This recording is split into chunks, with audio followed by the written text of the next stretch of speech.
Hey guys swap here. आज हम पढ़ने वाले हैं प्री वर्टिब्रल एंड पैरावर्टिब्रल रीजन्स को। प्री वर्टिब्रल एंड पैरावर्टिब्रल रीजन्स बहुत ही वास्ट टॉपिक है। तो हम या तो मे बी पॉसिबल, अगर पॉसिबल हुआ तो मैं इसको इंडिविजुअली पूरा वीडियो में कवर करूँगी, या फिर this video come in parts. Without any delay, let's get started with the pre-vertebral and paravertebral reasons. तो pre-vertebral and paravertebral reason around जो वर्टिब्रे के अराउंड जो रीजन्स है, इट कंटेंट उसके कंटेंट क्या क्या है, व्हाट इट कंटेंट, हमको पढ़ना क्या है इसमें।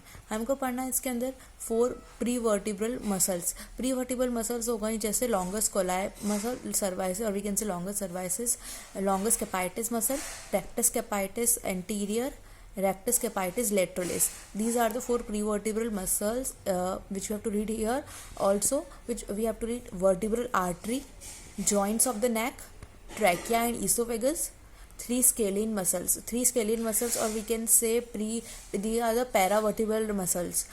They include 3 scalene muscles are scalenus anterior, scalenus medius, and scalenus posterior. Also, other contents are cervical pleura, cervical plexus, and phrenic nerve. So these are the content we have to read in the prevertebral and the paravertebral regions. So let's start with the vertebral artery.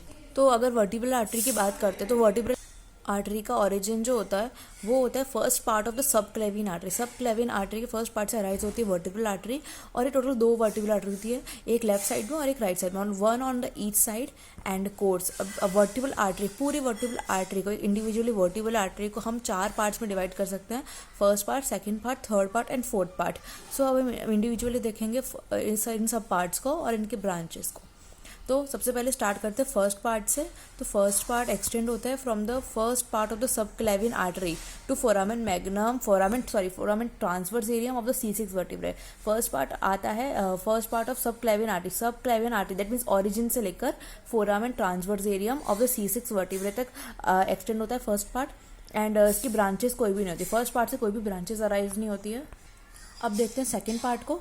तो second part extend होता है through foramen transversarium of C6 vertebrae, जहाँ पे first part end हुआ है to C1 vertebrae, first cervical vertebrae, C6 vertebrae से C1 vertebrae तक। और इसकी सेकेंड पार्ट से ब्रांच निकलती है, दैट इज स्पाइनल ब्रांचेस निकलती है सेकेंड पार्ट से। अब now we have done with the second part. अब हम बात करते हैं थर्ड पार्ट। तो थर्ड पार्ट को जो होता है वो लाई करता है posterior arch of the atlas vertebrae. तो फर्स्ट एटलस सर्वाइकल वर्टिब्रे है, वहाँ पे पोस्टीरियर आर्च पे थर्ड पार्ट आ रहा होता है in the suboccipital triangle, and the suboccipital triangle which is present in the back of the neck. And the branches, third part से कौन सी ब्रांचेस अराइज होती है, थर्ड पार्ट से हमें याद रखना, थर्ड पार्ट से अराइज होती है muscular branches. Third part give rise to the muscular branches. So now talking about the fourth part. So fourth part कहाँ से एक्सटेंड होता है, enters the cranium. Fourth part जैसे वो एंटर्स होता है क्रेनियम में, जो हमारी क्रेनियल में, और through foramen magnum, the centre foramen magnum which is present in the posterior cranial fossa, वहाँ से एंटर होता है। और इसकी ब्रांचेस कौन कौन सी, the posterior, like you can see the posterior cranial fossa, वहाँ पे फोरामेन मैग्नम होता है, और वहाँ से पास होती है fourth part of the vertebral artery. और fourth part of vertebral artery से बहुत सारी ब्रांचेस अराइज होती हैं। तो कौन कौन सी ब्रांचेस अराइज होती है, posterior spinal artery, posterior inferior cerebellar artery, that is also known as pica, anterior spinal artery, medullary branches and meningeal branches. So these arises from the fourth part of the vertebral artery. So now we will see a quick more description of these branches in detail. Like first of all we start with the posterior spinal artery. So it is the first intracranial branch of the fourth part, first intracranial branch. It passes inferiorly on the spinal medulla. The spinal medulla है वहाँ से along to the dorsal roots of the spinal nerve. We know which is spinal nerves have ventral roots and the dorsal roots. So it passes medulla along the dorsal roots of the spinal nerves, and it supplies posterior spinal artery है तो किसको supply करेगी, it supplies to the posterior 1/3 of the spinal cord. Posterior, so it supplies to the posterior 1/3 of the spinal. So now talking about the posterior inferior cerebellar artery. So it is the largest branch जो arise होती है vertebral artery से। After वो पास होती है it appears the meninges से पास होने के बाद it is the largest branch arise होती है जो वर्टिब्रल। इसका टॉर्चियस कोर्स होता है और ये पास करती है between rootlets of the 12th cranial nerve, that is hypoglossal nerve, vagus nerve and the glossopharyngeal nerves, और सप्लाई करती है, ये सप्लाई करती है lateral half of the medulla के लेटरल हाफ को, सेरिबेलम को और गिव एक कोरोइडल ब्रांच देती है to the choroid plexus of the fourth ventricle. Fourth ventricle के कोरोइड प्लेक्सस को एक कोरोइडल ब्रांच भी सब देती है ये। अब बात करते हैं एंटीरियर स्पाइनल आर्टरी की। तो एंटीरियर स्पाइनल आर्टरी फॉर्म्ड होती है by union of branch from each of the vertebral artery on ventral surface of medulla oblongata, जो situated close to the Pond's.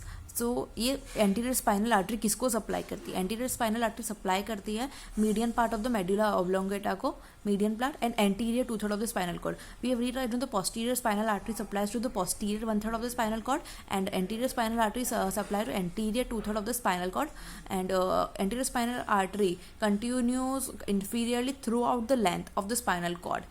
inferiorly continuously throughout the length of the spinal cord also, and अब इसकी और branches आती है, that is medullary branches. तो medullary branches as vertebral artery ascend along the medulla, जैसे वो medulla के along ascend होती है, it number of branches, वो और भी number of branches देती है medulla को. And the last one is meningeal branch, and it gives the supply to the meninges. So this we have done with the vertebral artery. So now let's talk about the trachea. So trachea की बात करते हैं अब। तो trachea compose होता है 16 से 20 complete c shape rings से, और जो रिंग्स बनी होती है हाइलाइन कार्टिलेज की। ट्रैकिया पूरे ट्रैकिया को अगर आप देखोगे बाहर अंदर से, तो ट्रैकिया में 6 to 20 complete c shape rings होती है जो हाइलाइन कार्टिलेज की बनी होती है। और जो रिंग्स होती है ना, वो कंप्लीट होती है पार्शियली, मतलब आधी तरफ से तो वो होती है, आधी तरफ से नहीं होती, जहाँ पे वो लाइज अगेंस्ट द ईसोफेगस। वो posterior part of the posterior side को कवर नहीं करती है वो बेसिकली। एंड लेंथ, ट्रैकिया की लेंथ होती है 10 to 15 सेंटीमीटर, और फंक्शन होता है ट्रैकिया का prevent the trachea from to collapse. और ट्रैकिया का जो फंक्शन होता है, जो इसका फंक्शन होता है बेसिकली रिंग्स का। अब रिंग्स की वजह से ट्रैकिया जो है वो कोलैप्स नहीं होता है, तो this is the function of the tracheal rings. So now talking about the wall of trachea. Now the wall of trachea can be divided into outer, middle and inner layers. So outer consists of the fibrous and elastic tissue, that is trachealis muscle, trachea, that is trachealis muscle. Middle layer consists of the cartilages, blood and lymph vessels and nerves, bands of smooth muscle, like it is richly with vascular supply. Middle में काफ़ी vascular supply वगैरह हमको देखने को मिलती है. And inner जो layer है, it consist of the ciliated और columnar epithelium, ciliated columnar epithelium cell मिलेंगे, और the goblet mucus secreting goblet cells also मिलेंगे हमको यहाँ पे. एंड एक्सटेंड, अगर ट्रैकिया का एक्सटेंड देखें तो कहाँ से कहाँ तक मिलता है हमको ट्रैकिया, तो it extend from the lower border of cricoid. जो कार्टिलेजेस होती हैं हमारे लैरिंग्स की, कार्टिलेज होती है एपिग्लॉटिस, थायरॉयड, क्रिकॉइड. सो आप देख सकते हैं जो नीचे सबसे लोएस्ट मोस्ट कार्टिलेज जो प्रेजेंट होती है क्रिकॉइड, उसके लोअर बॉर्डर पे opposite to the C6 vertebrae, जो एक्सटेंड होता है to C6 vertebrae to the thorax. वहाँ से लेकर जो C6 वर्टिब्रे के अपोजिट है, वहाँ से लेकर वो थोरेक्स तक एक्सटेंड करता है ट्रैकिया. सो अगर आपसे पूछे ट्रैकिया का कहाँ से कहाँ तक प्रेजेंट होता है, so it extends from the lower border of cricoid opposite to the C6 vertebrae to the thorax. So now we will see the anterior, posterior and side relations of the trachea. So anterior relations में हम देखेंगे isthmus होता है anterior relation. अब trachea के anterior side मतलब आगे वाली side पे isthmus present होता है, inferior thyroid veins present, pretracheal fascia is present, sternothyroid are present, and investing layer is present, skin and superficial fascia, brachiocephalic vein is present. And posterior relation में trachea के पीछे posterior side अगर आप देखेंगे तो वहाँ पे प्रेजेंट होता है oesophagus, longus colli, recurrent laryngeal nerve. And trachea the side, the lateral medial side, the side relation of the trachea में corresponding lobe of the thyroid gland. अब थायरॉयड ग्लैंड के जो करस्पॉन्डिंग 2 लोब्स होते हैं, तो वो लोब्स प्रेजेंट होते हैं corresponding lobes of the thyroid gland, and common carotid artery is also present. So this we have done with the trachea. So now let's talk about the phrenic nerve. So अगर हम start करें phrenic nerve को, तो phrenic nerve क्या है? Phrenic nerve arise होती है, phrenic nerve एक मिक्स नर्व है सबसे पहले तो, और फ्रेनिक नर्व अराइज होती है 3rd cervical vertebrae, 4th cervical vertebrae and the 5th cervical vertebrae से, और सप्लाई करती है डायफ्राम को. फ्रेनिक नर्व की सप्लाई जाती है डायफ्राम को, एंड मोटर इनर्वेशन देती है डायफ्राम को. It gives the motor innervation to the diaphragm, and it helps to increase और decrease the intrathoracic pressure, helpful in the breathing. Phrenic nerve का function ये यही है कि वो इंक्रीज या डिक्रीज करती है इंट्राथोरेसिक प्रेशर को, जो ब्रीथिंग में काफ़ी हेल्पफुल होता है. अब फ्रेनिक नर्व के कोर्स और रिलेशंस की बात करते हैं, तो नेक में इसकी जाती है बेसिकली, नेक में इसके रिलेशंस होते हैं स्केलिनियस एंटीरियर मसल के साथ, स्टर्नोक्लिडोमेस्टॉइड के साथ, एंड सर्वाइकल प्लूरा के साथ. ये these are the relations of the phrenic nerve in the neck. अब उसके रिलेशंस हम देखेंगे थोरेक्स के साथ। तो थोरेक्स में हमको राइट फ्रेनिक नर्व और लेफ्ट फ्रेनिक नर्व के में डिविजन्स देखने को मिलते हैं। तो राइट, सबसे पहले हम देखेंगे राइट फ्रेनिक नर्व। तो राइट फ्रेनिक नर्व जाती है राइट ब्रेंक्योसेफेलिक नर्व को, राइट ब्रेंक्योसेफेलिक नर्व से जाती है सुपीरियर वेना केवा को, and superior vena cava basically drain होती है root of lungs. Root of lungs से right it goes to the right side of the pericardium, the covering of the heart, it goes to the right side of the pericardium and then it goes to the right atrium. This one is the right phrenic nerve. And left side की phrenic nerve जो होती है वो जाती है left subclavian artery को, aortic arch को, vagus को, रूट ऑफ लंग्स को, and then finally it drains by to left atrium while before it drains to the left side of pericardium. So this we have done with the phrenic nerve. So I'll cover the leftover contents in the next part of this video. So bye bye guys, keep learning, keep sharing this video.